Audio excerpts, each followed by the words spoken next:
That is well understood. Let's listen to Honorable Ole Sankok David.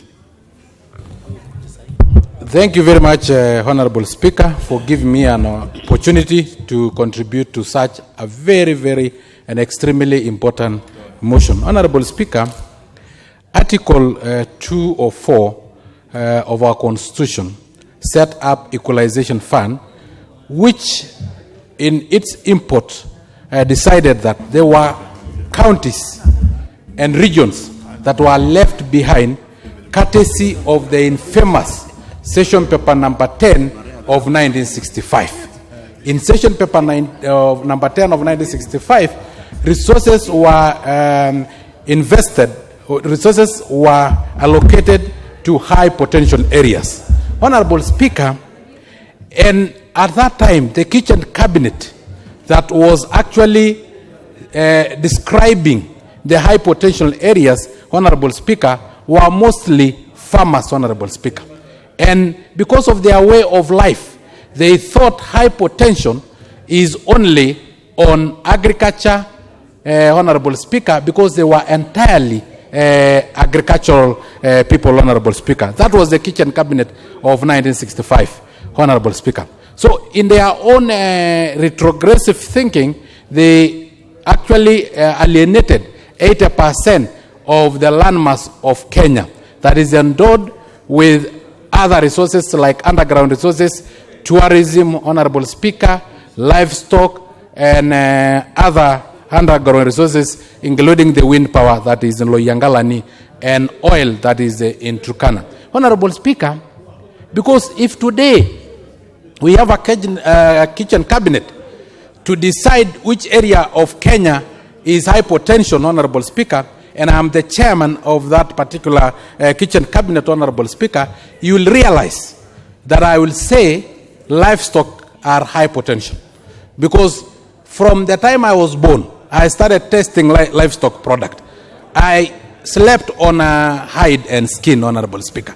I survived in school courtesy of money from livestock, Honorable Speaker. So in 1965, I don't blame those drafters of the Session Paper number 10 of 1965, but where we decided that is high potential. That is why we had marginalization, and that is what the Constitution of 2010 wanted to cure in Article 204. Honorable Speaker, and the drafters of the Constitution decided that there were 14 counties that were left behind, courtesy of that particular Session Paper number 10 of 1965. But Honorable Speaker, those who marginalized us, that kitchen cabinet that was mostly made up of agricultural people, Honorable Speaker, recollected in a commission and decided that, Honorable Speaker, they will have to relook the issue of marginalized counties, Honorable Speaker. And that's why they started adding other factors. They started saying some pockets, Honorable Speaker, with due respect to your fellow speaker, that is Honorable Omlele, you see now he's using high density, high population density as another factor in deciding which area is marginalized. Honorable Speaker, you know, if they recollect again, we may end up having a whole country joining in with the Equalization Fund and will not have the reason why we have... What is it, Honorable Pukose? Robert. Thank you, Mr. Speaker. You know, I'm listening to Honorable Sangok, and I don't know whether it's in order, Honorable Speaker, to say that a sessional paper is decided by a kitchen cabinet, knowing very well that any sessional paper or any constitutional amendment, any legal document has to come to the House, and the Parliament is the one that approves. It is not approved through a kitchen cabinet, because when it continues in that line, it means there is something called a kitchen cabinet that sits down, decides on how sessional papers are going to be implemented, and then that is what is given down to the Kenyans. So I think, Honorable Speaker, Honorable Sangok is misleading the House. Honorable Sankok was nodding when you were speaking, Honorable Pukose. He seems to be educated to that extent, and seems to be a point of information. He's my senior, Dr. Bukose, so I have been educated. But what I said was that the session paper was actually passed by this House, Parliament. But those who decided, because the session paper only says that Kenyan taxes will be invested on high potential area. But Honorable Speaker, the Kitchen Cabinet went and now they marketed our country into high potential area and low potential area. Honorable Speaker, because they were agricultural people, Honorable Speaker, they thought pastoralism, oil and underground resources, wind power in Yangala, thermal electric power in Suswa, and tourism that is in Narok and Kajiado is low potential. But basically that is why. But Honorable Speaker, but now we don't have a board, and that is why we want to operationalize this equalization fund. Because of lack of a board, there have been a major scandal, just like what happened with NYS when there was no a board, Honorable Speaker, or a council to oversee the operationalization of this equalization fund. Honorable Speaker, why I talk of a major scandal, Honorable Speaker, we are being informed that already 1 billion Kenya shillings have been used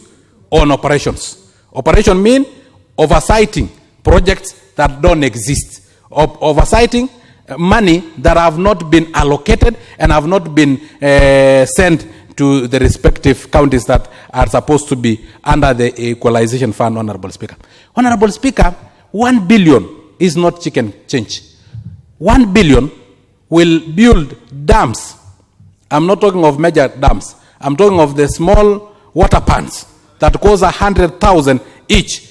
It will have built in our region 10,000 water pans that will have reduced our conflict in our regions of fighting for pastures and water for our livestock. Honorable Speaker, Honorable Kapket will not be having problems with Honorable Kamren if we had used this equalization fund properly. And that is why Honorable Kapket decided to bring this bill, Honorable Speaker, so that we can operationalize this particular fund to uplift the life of our people, Honorable Speaker. Honorable Speaker, because our regions are being blamed of cattle rustling, Honorable Speaker. Honorable Speaker, and sometimes this cattle rustling, I don't support because it's a crime that is sanitized by giving some a bit better name, but it is a capital offense that is in it have rape, have murder, and have robbery with violence, Honorable Speaker. Honorable Speaker, but at times, if you are in those regions and your cows have been stolen, Honorable Speaker, and you have nothing else to depend on, you don't have food on your table, you don't have clothes to wear, you don't have anything to send your children to school, you don't have anything to treat your patient, Honorable Speaker. Honorable Speaker, they sometimes have to go for cattle rustling, Honorable Speaker. And that is why we are saying sometimes it is because of this marginalization that we have cattle rustling in those regions. If we had enough roads in those regions, if we had enough infrastructure in those regions, if we had enough water and irrigation, Honorable Speaker, we will not be talking of cattle rustling in those regions, Honorable Speaker. And Honorable Kapket and Honorable Kamren could have been the best of friends, Honorable Speaker. Honorable Speaker, we need this fund to be operationalized so that our people can also benefit and can be jump-started in terms of economy, Honorable Speaker. Honorable Speaker, because our people are tired of being supplicants seeking favors from the government, Honorable Speaker. We are literally beggars. Every drought season, we have to beg from the government to give us relief food, Honorable Speaker. We are tired of that, Honorable Speaker. Honorable Speaker, our country is not a severe desert, more than Libya, Honorable Speaker, which can feed its own people. More than Qatar, Honorable Speaker, which can feed its own people. With enough infrastructure, with irrigation, Honorable Speaker, and this will come about with operationalization of this particular fund, our people will be self-sufficient. And Honorable Speaker, with those very many remarks, I do support this bill 100%. Thank you. The Honorable